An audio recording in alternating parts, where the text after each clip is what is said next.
ഇതൊരു parallel adder സർക്യൂട്ടാണ്. നമ്മൾ ഇൻപുട്ട് എങ്ങനെയാണ് കൊടുക്കുന്നത് നോക്കാം. ഇൻപുട്ട് 0 0 0 0. അടുത്ത ഇൻപുട്ട് എന്ന് പറഞ്ഞാൽ 0 0 0 0. അങ്ങനെ 2 4 ബിറ്റാണ് കൊടുക്കുമ്പോൾ ഔട്ട്പുട്ട് എന്ന് പറയുന്നത് 0. അടുത്ത കണ്ടീഷൻ പറഞ്ഞാൽ 0 0 ഞാൻ 1 കൊടുത്തു.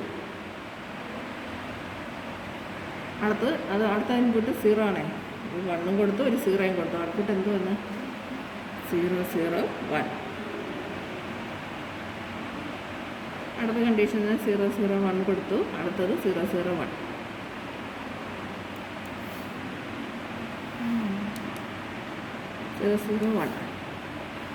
കൊടുക്കുമ്പോഴത്തേക്ക് ഇവിടെയും ഇൻപുട്ട് 1 കൊടുത്ത്, ഇവിടെയും 1 കൊടുത്തു.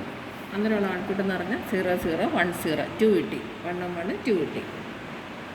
അടുത്തതെന്ന് പറഞ്ഞാൽ 1 0 കൊടുത്തു, അതായത് 2ഉം കൊടുത്ത് ഒരു 1ഉം കൊടുത്തു.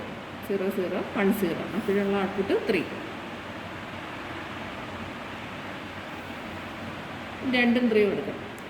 ഫസ്റ്റ് ഇൻപുട്ട് 3 കൊടുത്ത് 0 0 1 1. അടുത്ത 0 0 1 1. 3ഉം 3ഉം കൊടുക്കുമ്പോൾ ഔട്ട്പുട്ട് 6 0 1 1 0.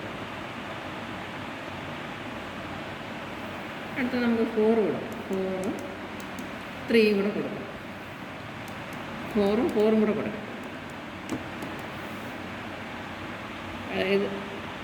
അതായത് 0 1 0 0 0 1 0 0. അപ്പോഴത്തേക്കും അത് 1 0 0 1 0 0 0 8. ഇങ്ങനെയാണ് നമ്മൾ ഔട്ട്പുട്ട് ചെക്ക് ചെയ്യുന്നത്. ഇതിൻ്റെ വയറിംഗ് ഒന്ന് കാണിക്കാം, എങ്ങനെയാണ് വയർ ചെയ്യുന്നത്.